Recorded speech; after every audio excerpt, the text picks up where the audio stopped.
Bonjour tout le monde, bienvenue au podcast Au-delà des plans, le podcast de la construction. Chaque semaine, j'ai l'opportunité de rencontrer des entrepreneurs issus du milieu de la construction qui nous parlent de leur parcours et de leur histoire. Cette semaine, le podcast est présenté par Lajoie, qui est un agent manufacturier en équipement de plomberie, donc qui permet de spécifier des différents équipements sur des projets résidentiels et commerciaux, donc d'avoir les bons équipements aux bons endroits, donc lâchez-leur un petit coup de fil, ainsi que Bugatti, qui nous permet d'offrir à nos invités des superbes sacs. Donc, cette semaine, j'ai eu l'opportunité de rencontrer le plus gros plombier au Québec, donc Jean Charbonneau de Groupe Charbonneau. Donc sur ce, je vous souhaite bon podcast et bonne écoute. Vous écoutez Au-delà des plans avec Bruno Rajotte.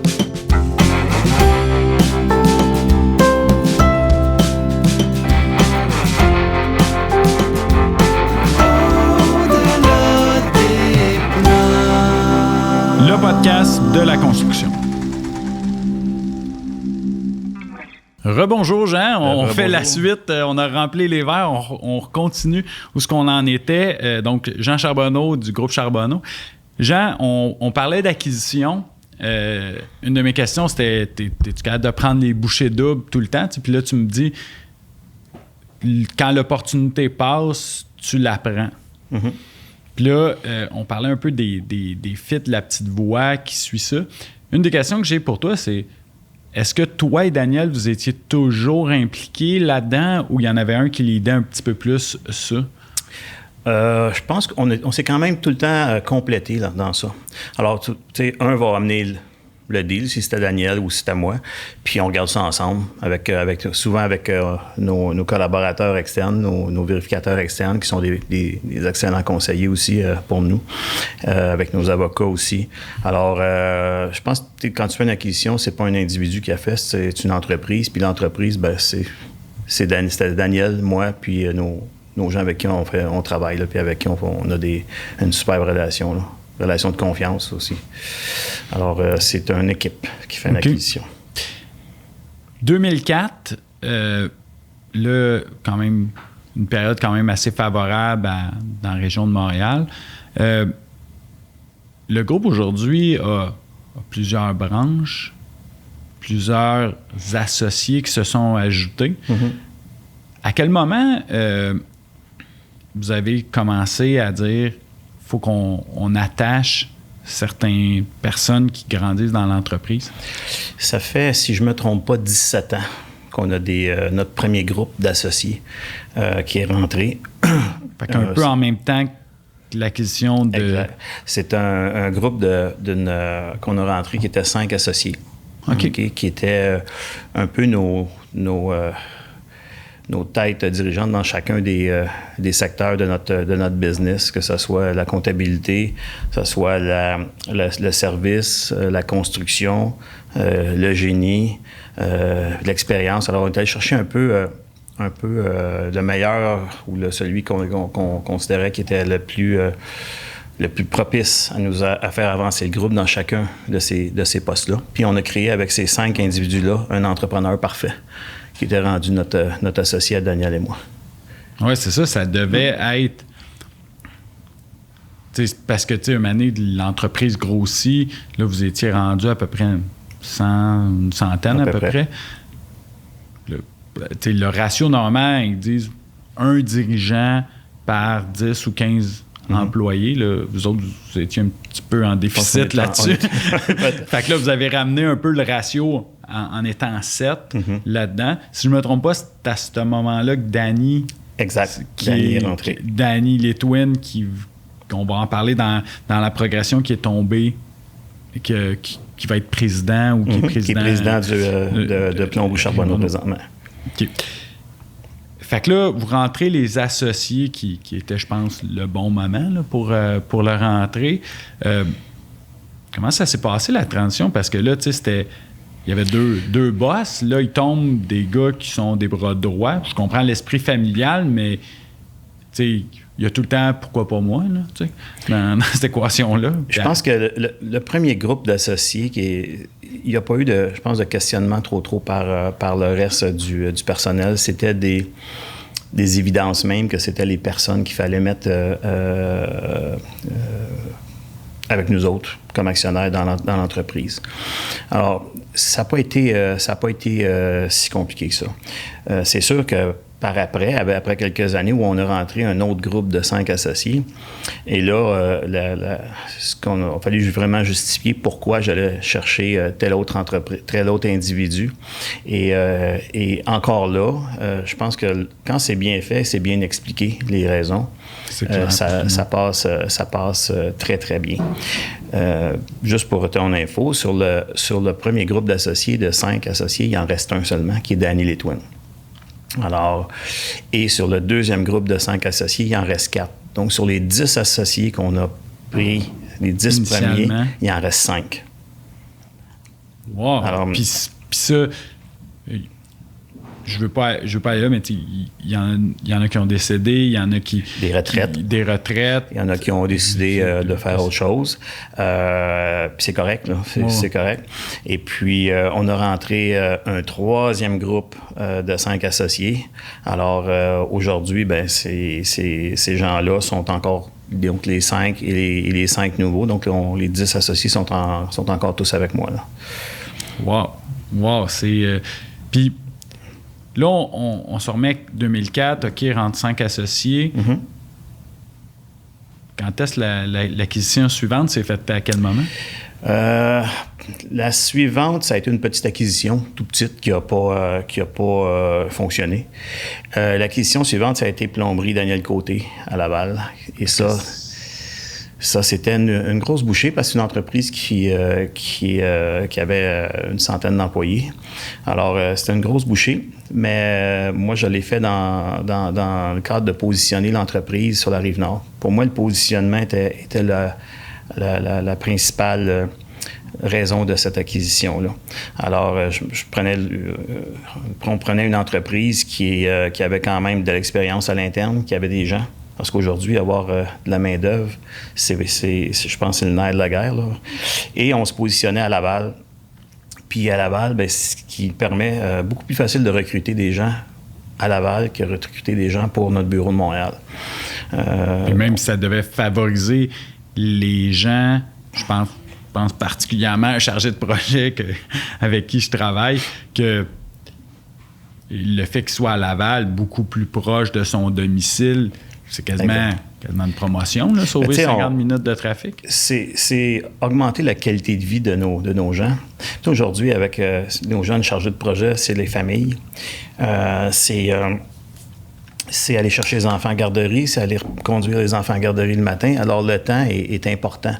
Alors, à un moment donné, oui, il y a le salarial qui est important, mais le temps qu'on est capable de donner à nos gens, en les positionnant, exemple, à Laval versus de venir à Montréal quand tu demeures à Saint-Eustache, c'est un bel avantage. C'est un bel avantage. Alors, puis probablement que dans le futur, on va être obligé de faire la même chose pour la Rive-Sud.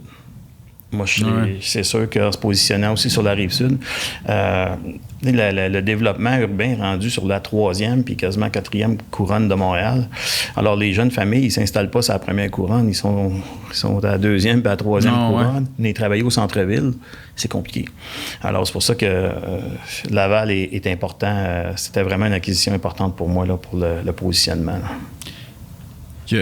On parle de positionnement, d'acquisition. Une des choses que moi, je disais tout le temps, ton barème, c'est 30 minutes de char quand il n'y a pas de trafic.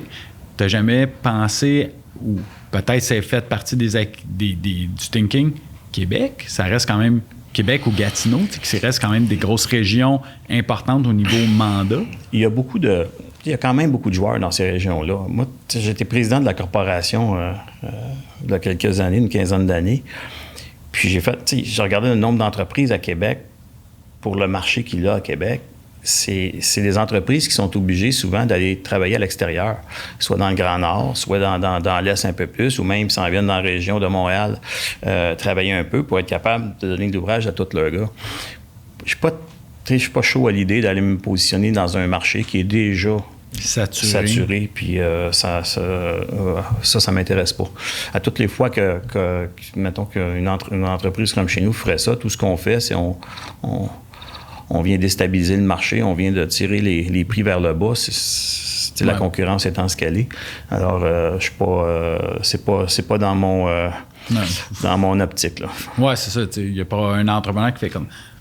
J'aimerais ça travailler, mais faire moins d'argent. Tout le monde veut faire... Non, je veux rentrer, je veux que ça soit un coup de circuit. Surtout une nouvelle acquisition que tu veux pas... T'achètes comme n'importe quel homme d'affaires, tu veux... C'est difficile à dire le mot payback, mais à un moment donné, tu veux comprendre que tu fais pas ça juste de bonne foi. Il y a de l'argent qui est relié là-dedans. Là. La seule affaire on pourrait acheter une entreprise de Québec pour partager les frais administratifs. Faire les payes à Montréal ou les faire à Québec, c'est la même personne. Ouais, c'est la même. Mais aller prendre le groupe Charbonneau, ouvrir un bureau là-bas, prendre une équipe de Montréal, l'envoyer vivre à Québec... Non, si jamais on ferait un move dans ce sens-là, ça serait vraiment de dire, OK, on va acheter une entreprise qui est active, puis que même type, le gars qui est président, le gars, il veut rester dans la compagnie, il veut juste avoir moins il veut faire ce qu'il aime, mais c'est tout. Ça serait la seule possibilité, mais c'est pas dans nos visions à court terme. Bien, Daniel Côté, tantôt on parlait de critères d'acquisition. Daniel Côté fitait quand même assez bien. Il y avait une opportunité, entreprise familiale.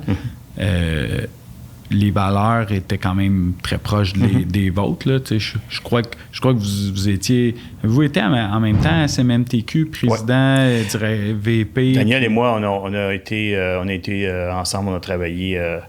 au BSDQ, on a travaillé à SMMTQ dans différents comités de discipline. Il était pas sur... il était-tu sur le board? Je me souviens plus de la... Je pense il a déjà été sur le board. De la CMMTQ. Alors, puis Daniel, c'est un ami depuis 15-20 ans, là, facile. Là. Ouais. Alors, cette acquisition-là était une acquisition de deux chums ensemble. Donc, Puis, c'était votre plus grosse acquisition, à moins que je me trompe, parce que vous preniez des bouchées que j'appelle de 20-25 personnes. Là, c'était une bouchée de 100. Dans un créneau qu'on n'était pas beaucoup. C'est le but de comme je dis, c'est le positionnement. Ouais.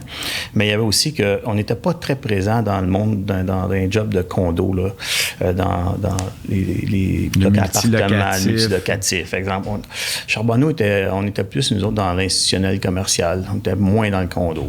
Alors, l'expertise des contramaîtres là-bas, tout ça. Alors, c'était aussi ce qu'on est allé rechercher dans cette transaction-là. Puis, là, vous étiez combien d'associés quand ça s'est fait? On était 12 associés. On se remet dans le temps. L'Heureux Mongeau, toi puis Dan, go, on le fait. 2004, Christy, toi puis Dan, go, on le fait. On rend des associés. Daniel Côté, moi, Dan et 10 autres mains.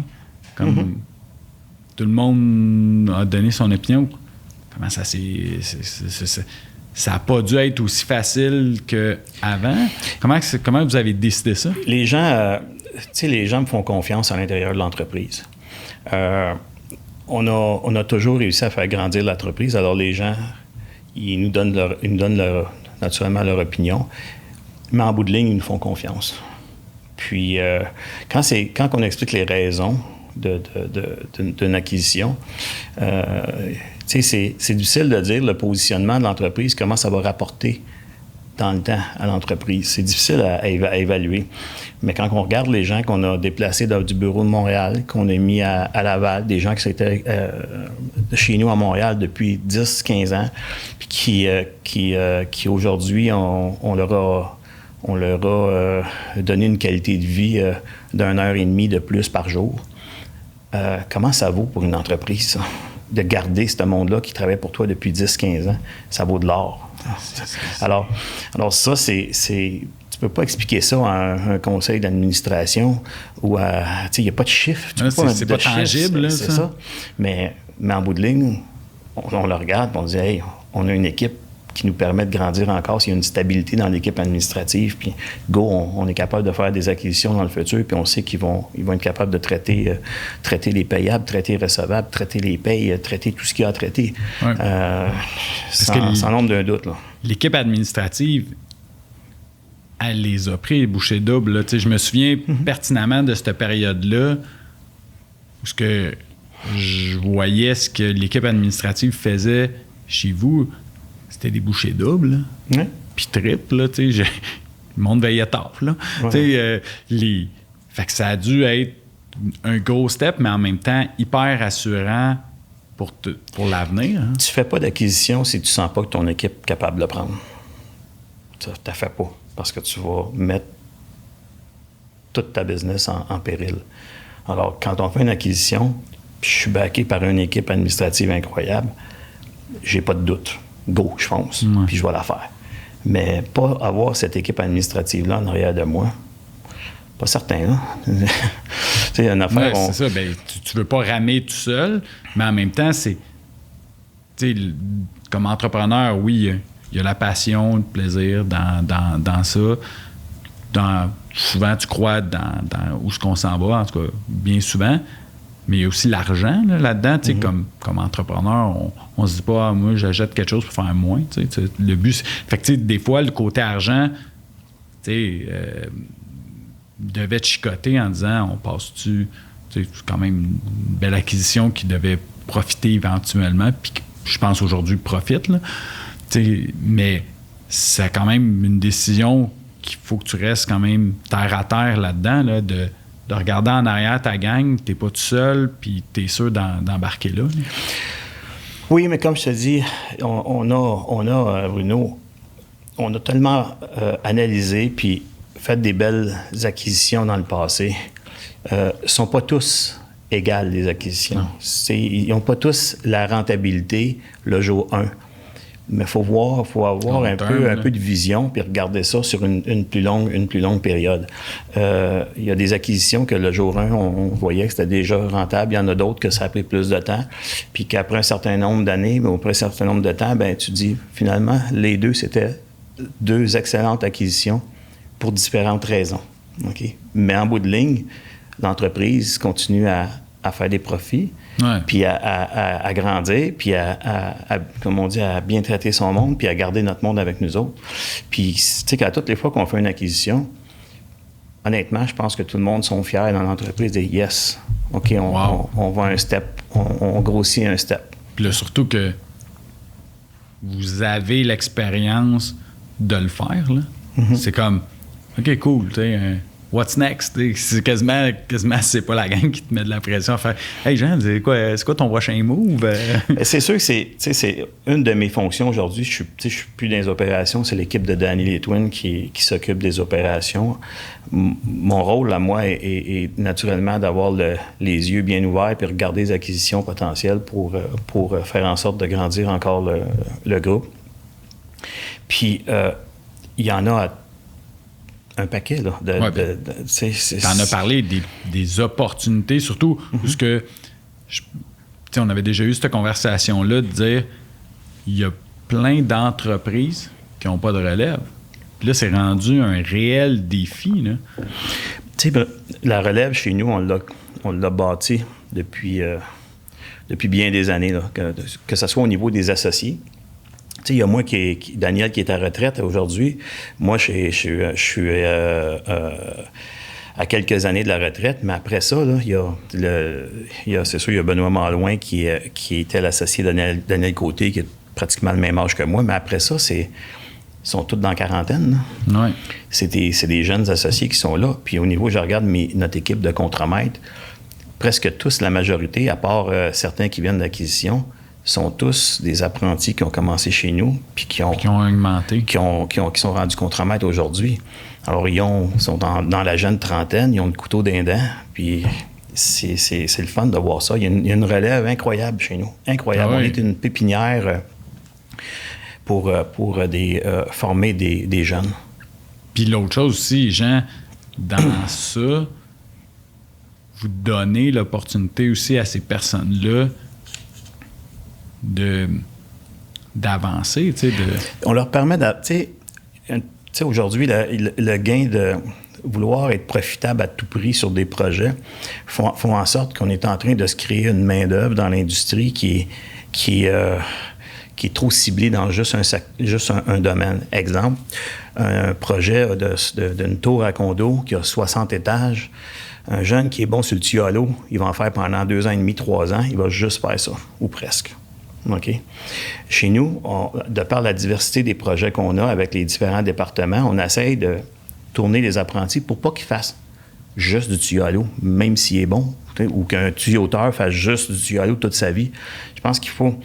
Il faut l'écœurer. Ben, c'est parce qu'il devient incompétent. Il devient très compétent dans ça, mais incompétent comme sa carte de tuyauteur, là, elle est plus large que juste étendre du tuyau à l'eau. Là, alors, puis Sylvain Ouellette, son équipe de contremaîtres, puis il se bouge de la main-d'œuvre pour qu'il y ait une compétence, parce qu'on va en bénéficier à long terme de cette compétence-là. Si on fait juste former des gars dans un créneau seulement, le jour qu'on va avoir moins de condos puis qu'on va faire, exemple, plus d'écoles, parce que peut-être dans les prochaines années, le marché va s'en aller plus dans les écoles, bien, si le gars n'a jamais fait ça, autre chose que le tuyau à l'eau, du plastique dans des logements, on va être mal pris, là. Oh oui. Puis comme l'entreprise chez nous, ben on sera pas mal pris, mais le marché, là, globalement, va être vraiment mal pris, là. Bien, c'est ça, tu sais, l'idée, c'est que ce que vous faites, chez Charbonneau, c'est que vous faites de l'investissement, tu sais. Parce que une fois que le gars, il est bon, là, genre, sur le tuyau à l'eau, là, tu sais, moi, je me remets dans mes entreprises. Une fois que le gars était bon dans une chose, là, le gars, là, quand je le mettais là-dessus, il était rentable. Là. Mais il n'était pas juste rentable, il était hyper rentable. C'est tough de prendre ce gars-là et faire, tu sais quoi, va faire ça que tu connais, mais pas touché.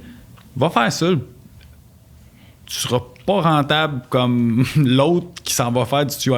Fait que, tu sais, c'est de l'investissement que vous faites, là. Oui, mais pensez que c'est une vision court terme, ça. Oui, c'est ça. En plus, une vision long terme, parce que long terme, ça va être plus payant. Ben oui, c'est définitif. Et quand tu as une petite entreprise, c'est sûr que ça fait plus mal. Dans une grande entreprise comme chez nous, puis on fait ça depuis des années, aujourd'hui, tu le vois plus. Oui, ça fait partie partie de votre recette. Exact.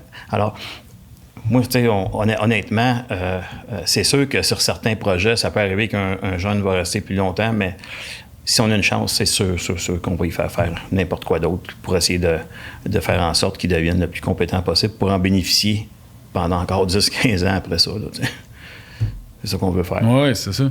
Puis, suite à ça, avez-vous fait d'autres acquisitions? Après Plomberie Daniel Côté, non. C'était la dernière qu'on fait. C'est clair que je regarde je regarde tout le temps des entreprises, voir ce qu'on peut, ce qui compléterait le groupe. C'est sûr qu'on regarde l'électricité, on regarde la ventilation c'est des métiers ou un type d'ouvrage qui est connexe quand même. On est même chantier, surtout en ventilation. C'est quelque chose que je peux dire qu'on regarde beaucoup. Qu'on regarde beaucoup. Parce que, tu sais, veux pas, il y a eu un peu ce blend-là. Il y a eu, là, je dirais peut-être 8 ans, là, où là, c'était... On offre tout le même service. Puis là, le mindset, c'était... Ben, on développe un client, X, puis là, on y vend les 3 disciplines. On le développe déjà avec un... Fait que là, rajouter ça. Mais, tu sais, en même temps, c'est une section que vous connaissez pas, tu sais. Ça serait pas fait on ferait pas une acquisition en ventilation et électricité pour prendre un projet, développer un client global. Souvent, les clients, on veut pas mettre tous les œufs dans le même panier, là, tu sais. Sauf que pour un département de service, faire une acquisition en ventilation de service, bien, tu as une synergie au niveau du système de répartition, au niveau administratif, au niveau des payes, au niveau de tout ce qui est camion, assurance. Tu as une synergie qui peut faire des économies. Puis en bout de ligne, tu partages une liste de clients. Et ça, c'est facile. Le gars, appelé pour un problème de plomberie, appelé à gauche ou appelé à droite, il y a un problème de plomberie. La même chose en ventilation. C'est pas comme je fais un projet avec la plomberie, la ventilation et l'électricité tout d'un coup. Alors, les acquisitions pour le service en ventilation sont quelque chose qu'on regarde, puis en électricité aussi qu'on regarde. J'ai une question. T'as une progéniture dans ça, là? Oui, David. T'as David. Oui. Je connais David depuis l'université. Mm-hmm. Il a mangé ses croûtes, il a fait son bout de chemin, je pense. Je pense même ses petits jobs d'été, il était impliqué dans le business. Mm-hmm. Dans le shop, je l'ai déjà vu de mémoire. Déjà vu passer le balai dans le shop au début. Écoute, David, quand on a eu rentré les premiers associés, David était jeune. Alors, et moi, ce que je voulais, c'est qu'il, étant donné que ma relève était établie dans l'entreprise, qu'il fasse le choix pour qu'il soit heureux dans la vie puis qu'il fasse ce qu'il aime. Hein. Alors, puis même chose pour sa sœur Émilie. Alors, moi, j'ai dit, garde, si tu fais ce que tu veux dans la vie, puis si tu veux, un jour, tu t'en viens dans un domaine qui fait en sorte que tu rentres dans l'entreprise, tu viendras pour les bonnes raisons et non pas parce que tu vas sentir que tu es ma relève immédiate, puis il faut absolument que tu prennes la relève parce que c'est une entreprise familiale, puis tu es mon seul gars, puis il faut que tu rentres dans l'entreprise. Je voulais pas ça. Alors, David a fait son DEC en mécanique du bâtiment. Après ça, il est allé à l'ETS, a fait son cours d'ingénieur. Puis, les étés, je l'ai envoyé sur des chantiers. Poser des manchons au 24e étage sur le bord du précipice en bas, là, avec attaché. Il a vu c'était quoi. Puis, aujourd'hui, c'est le fun parce que ça lui permet d'apprécier le travail des travailleurs qui sont sur les chantiers. Il l'a connu pendant 2 étés de temps, il sait c'est quoi. Travailler comme cette semaine en période de canicule, dans l'humidité, dans le béton. C'est une bonne idée. Les gars gagnent leur salaire dans ces journées-là, autant l'été que l'hiver. Tu sais, les extrêmes là, sont bien difficiles pour ces gens-là. Avec David, puis quand il est allé faire des stages aussi pour d'autres, il est allé faire des stages pour Pomerleau sur un chantier à Mirabel. Alors, il a vu le côté entrepreneur général aussi. Je voulais qu'il voie ce que c'est. Puis, quand il a fini, il est rentré dans l'entreprise. Alors, David, c'est la 4e génération de Charbonneau dans l'entreprise. Travaille comme chargé de projet. Il s'occupe de tout ce qui est assistance au projet, donc dessinateur, arpenteur. C'est son rôle en plus de son rôle de chargé de projet là, chez nous. Comme on dit, il est en mode formation. Formation grand V. Oui, exactement. Formation grand V. Puis je pense qu'il va être un bon appui à l'équipe de dirigeants là, qui est déjà en place. Là. C'est le fun de voir ça. On a une entreprise de 4e génération de Charbonneau impliquée dans l'entreprise. C'est le fun, mais c'est pas nécessaire que ça soit une entreprise de contrôle familial. Pour moi, cette décision-là a été prise quand j'ai mis mes premiers associés là, 17 ans. Alors, par contre, qu'ils soient présents, je trouve ça bien agréable. Oui, ça doit être fier. Ça doit être une très belle fierté, tu sais. Exact. Puis l'autre chose, je vois son évolution au courant des années. Il prend énormément conseil, observe beaucoup le comment de la chose. Mm-hmm. Parce que je crois que c'est une de ses ambitions de devenir partner dans la business éventuellement. Mm-hmm. Je crois que c'est ça. Tu parlais de ta fille, Émilie? Oui. Est-ce qu'elle est impliquée dans la business? Émilie est comptable. Alors, elle est comptable. Alors, elle travaille pour une autre entreprise. Émilie a travaillé dans la vérification, tout ça. Alors, pas pour l'instant dans l'entreprise, pas impliquée. Venue nous donner quelques heures quand elle était disponible à un moment donné pour des dossiers, mais peut-être dans quelques années. Dans quelques années. Présentement, j'ai un VP Finance qui est Éric Loisel, qui est excellent. Alors, comme on dit, la chaise est prise, puis elle est prise pour encore plusieurs années, j'espère. Plusieurs années, sauf que si on fait des acquisitions, si le groupe grandit, à un moment donné, ça va prendre la main-d'œuvre, ça va prendre des bras. et c'est sûr qu'Éric, à ce moment-là, ben, s'il lève le doigt pour avoir quelqu'un puis que ma fille est disponible, ben, ça serait le fun aussi qu'elle joigne l'entreprise. Là. Mais pour l'instant, c'est pas dans les plans là, immédiats. Là. OK. Jean, t'arrives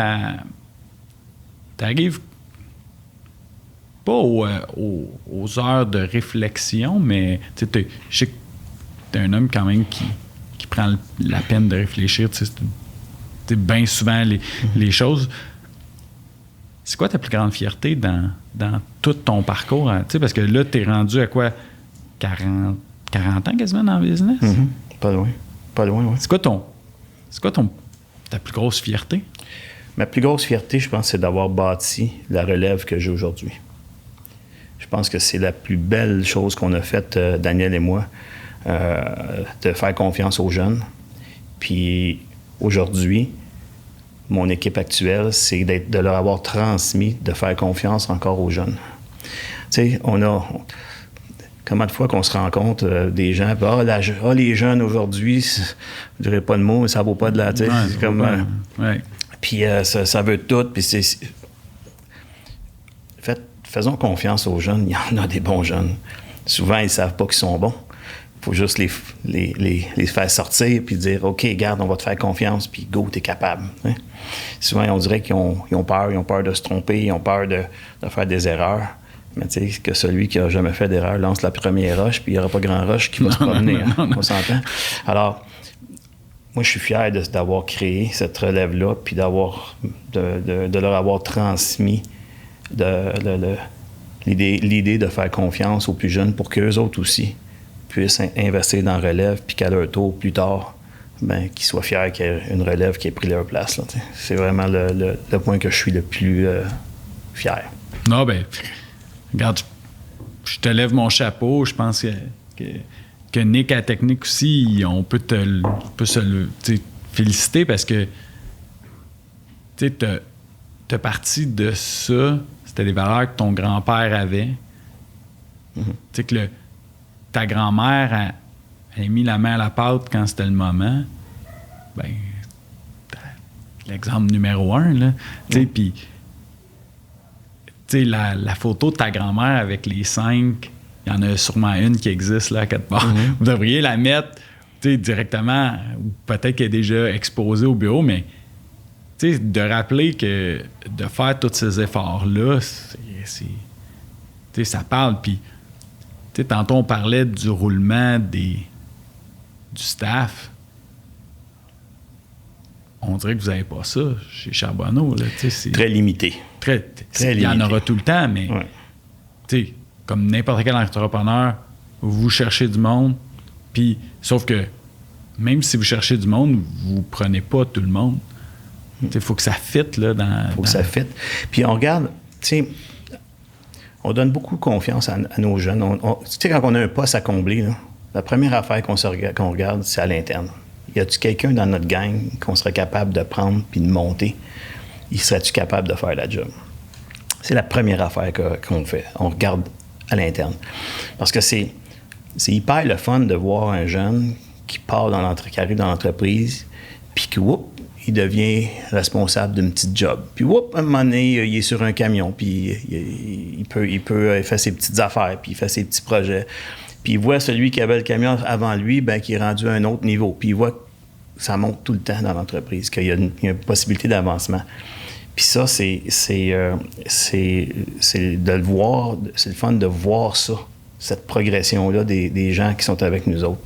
C'est de voir que, hey, je suis rendu avec un camion. Hey, j'ai ma job à moi. Hey, je suis rendu sur une job où j'ai plus de gars avec moi, tu sais. Puis je pense que c'est valorisant pour les employés là, qui sont ces chantiers-là. Oui, bien, c'est valorisant pour les employés.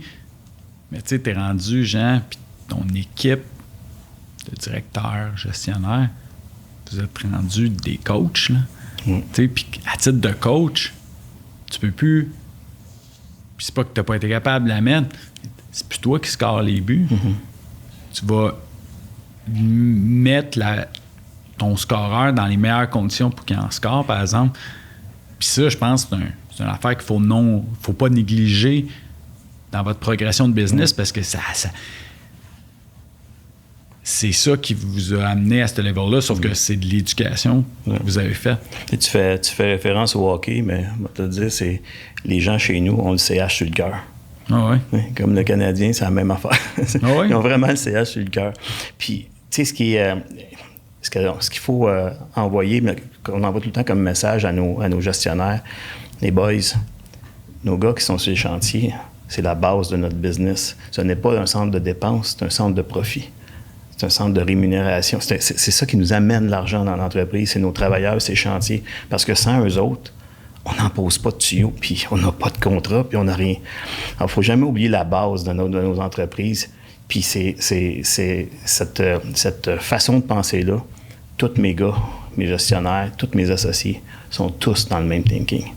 Ils ont tous dit « Hey, les boys, nos gars en bas, il faut les respecter, il faut les appuyer, il faut qu'ils sentent qu'ils font partie de l'entreprise, qu'ils ne sont pas juste des travailleurs sur un chantier. » Je pense que c'est un très, très beau message, ça, ce que tu dis, parce que là, on parle de la plomberie de la business, mais ça s'applique à tous les domaines. Là. Exact.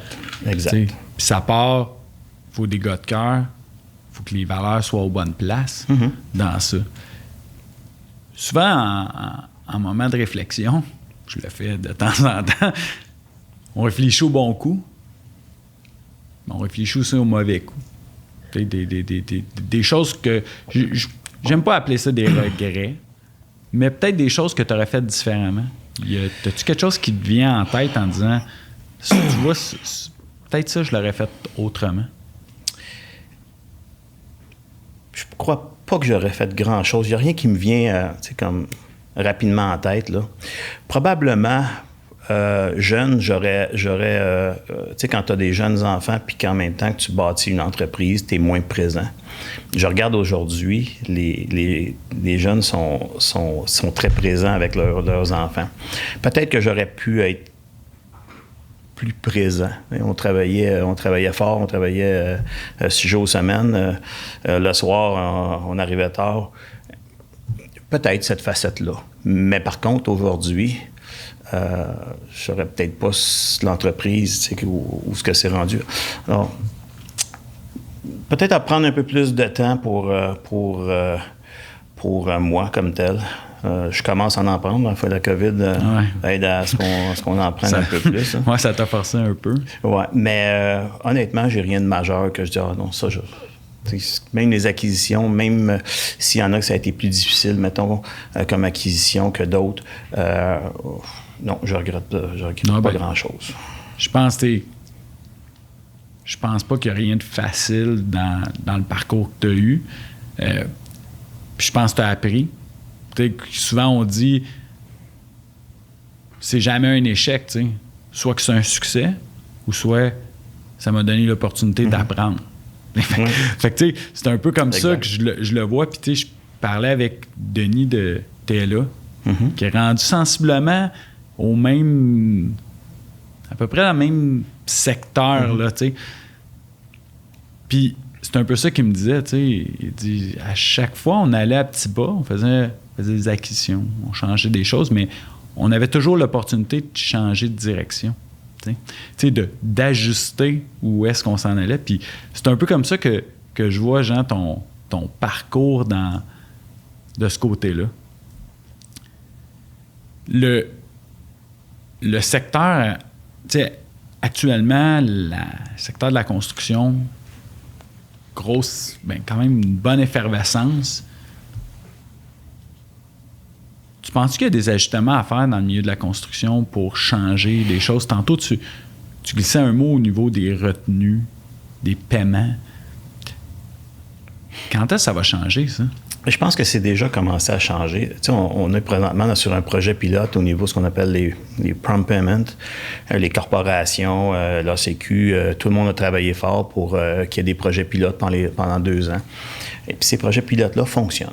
Alors, moi, je pense que de ces projets pilotes-là, va sortir un projet de loi à un moment donné qui va forcer les entreprises, pas les entreprises, mais les gouvernements, donc que ce soit la SQI, que ce soit les commissions scolaires, les villes, à payer leurs entrepreneurs correctement selon mais encadré par une loi. Présentement, c'est comme je dis, c'est pas une loi, c'est un projet pilote. Alors, certains projets, tous les projets de la SQI présentement qui sortent, exemple, les maisons des aînés, les nouvelles écoles, sont la majorité sur un projet de prompt payment. Donc, c'est quoi exactement, pour expliquer pour les auditeurs? Bien, c'est un projet qui fait en sorte qu'on va être payé, mettons, comme sous-traitant, à peu près aux alentours de 40 jours versus notre facturation. Donc, si on facture le 30 janvier, on va s'assurer d'avoir notre paiement pour le 15 de mars. OK? Alors, qui est quand même un certain délai, mais qu'on va s'assurer. Et en plus de ça, s'il y a des différends, bien, il y a des moyens qui sont mis pour régler les différends, pour faire en sorte que les paiements sortent pareil, puis que ça avance. Parce que présentement, les ordres de modification sur les projets, avant de se faire payer, avant d'avoir des approbations qui se faire payer, c'est des mois et des mois. Et quand un projet, en général, si ça représente 20 de ta valeur de ton contrat, bien, si tu as un mandat d'1 million, tu as 200 000 d'avis de changement qui vont être, eux autres vont être payés à 6, 7, 8 mois de délai, ce qui est complètement fou, là. Alors, on rappelle que les gars, eux autres, le jeudi, s'attendent quand même à avoir leur paye. Puis les fournisseurs aussi. Puis les fournisseurs, ouais. Merci beaucoup, by the way. On fait attention à vous autres. Exact. Mais c'est ça, mais ça fait en sorte, Jean, que veux pas, tu sais, on a souvent entendu parler, c'est nous autres qui financent le projet, tu sais, j'entendais souvent, puis tu sais, je l'ai entendu depuis 20 puis 30 ans avec mon père en disant c'est nous autres qui financent ton projet quand que le gars il payait pas, tu sais. Mais c'est le secteur, c'était comme ça dans le milieu. Puis là, tu sais, je pense qu'à un moment donné, ça l'a tellement empiré que là, c'est revenu à la... Ben, qu'on fait des projets pilotes pour revenir à la normale. Si l'industrie est capable de se doter, puis le gouvernement nous va dans un projet de loi qui met en vigueur les prompt payments, le privé n'aura pas le choix que de suivre à un moment donné parce que les entrepreneurs ne voudront plus travailler pour le privé. Ils vont dire on va aller pour ce qu'on est payé correctement, puis ils vont aller vers le public. Et les villes et tout ce qui est gouvernemental, finalement, que ce soit à différents niveaux. Alors, si on s'en va dans cette optique-là, moi, je pense que ça va régler un des gros problèmes de l'industrie. Parce que ce qui arrive présentement, c'est juste, tu sais, les petits joueurs ne sont pas capables de stepper up, d'avoir ce cash flow-là pour être capable de faire ces projets-là. Et ils sont vulnérables quand ils embarquent dans un projet comme ça, s'ils ne sont pas payés. C'est assez pour faire culbuter plusieurs petits et moyens entrepreneurs. Alors, on se ramasse que c'est juste les entreprises, les grosses entreprises qui peuvent se missionner sur des projets comme industrie. C'est très mauvais, là. On vient d'éliminer un paquet de monde de possiblement faire des projets. Oui, puis souvent, quand tu n'es pas impliqué sur un projet, tu sais, je donne un exemple, si tu n'as jamais fait, je parlais des maisons des aînés, qui est des maisons de soins, si tu n'en as jamais fait, c'est bien rare que tu vas faire « Hey, j'ai une idée », tu sais, c'est en travaillant là que tu vas sortir des idées. Fait que moi, je pense que ce secteur-là, le fait que ça ralentit le nombre d'entrepreneurs qui peuvent faire des projets, bien, ça limite aussi l'évolution au niveau de chaque discipline. Tu sais, l'industrie est dans des changements. OK? On a juste le BIM qui est là pour rester. Là. Il n'est pas là pour quelques projets. Puis, il va descendre au niveau de la grosseur des projets. Présentement, exemple, je me souviens plus des chiffres exacts, je pense que c'est des projets de 50 millions et plus. Exact. Mais si je ne me trompe pas, la SQI veut descendre ça à tous les projets jusqu'à 5 millions, là, et assez rapidement. Alors, pour s'équiper, pour travailler BIM, pour faire des projets comme ça prend du monde dans les entreprises, ça prend beaucoup de ressources. Alors, les petites entreprises, il faut qu'ils commencent tranquillement à se préparer à ça parce qu'à un moment donné, ça va arriver à leur niveau, là, tu sais. Alors, les entreprises qui prendront pas le virage rapidement vont mourir à moyen terme, là, c'est sûr. Là. Mais c'est des technologies qu'il faut vraiment embrasser, puis dire comme... faut que les dirigeants de l'entreprise disent, OK, on y va, puis on s'équipe, puis on investit, puis on croit que ça va rester. On croit en cette méthode-là de construction, là, tout simplement. Ouais, c'est ça. Tu veux pas... On est dans un mode où ce que tout va vite, dont les changements. Fait que, tu sais, c'est soit que tu évolues ou tu meurs. Là, à un moment donné, il faut que tu t'adaptes à la nouvelle réalité. Puis c'est sûr que pour garder la position de leader, faut rester là. On n'a pas le choix de suivre la cadence, puis essayer de prévoir où ce qui va venir. Là. C'est pas compliqué. Il faut être en avant. Parce que le jour que tu stagnes, les autres avancent sur toi. Là. Alors, finalement, tu recules. Ouais, c'est ça. C'est ça. Jean, un énorme merci d'être venu au podcast. Je sais que tu as une réunion, puis j'aurais continué à jaser avec toi. Puis de toute façon, je sais que je vais avoir l'opportunité, soit sur un terrain de golf ou un mardi matin dans ton bureau. Mais Jean, un énorme merci. Je suis pas mal sûr que tu avais plein d'autres choses à faire aujourd'hui, puis je l'apprécie vraiment grandement. Tu es un gars de cœur, puis ta business, tu as construit une très, très belle business, puis je le sais que tu n'étais pas tout seul. En fait, vos 300, vous avez construit une belle business, puis tu as apporté des valeurs à cette business-là, Jean, qui va rester. Tu sais, souvent quand je parle avec les gens, ils me disent « Ouais, ben, je suis pas Charbonneau. » Tu sais, t'es rendu le... Tu sais, quand ton nom tombe une référence un peu comme Kleenex, Frigidaire, tu sais, les gens, le groupe Charbonneau va avoir marqué l'histoire, puis je pense que c'est pas fini.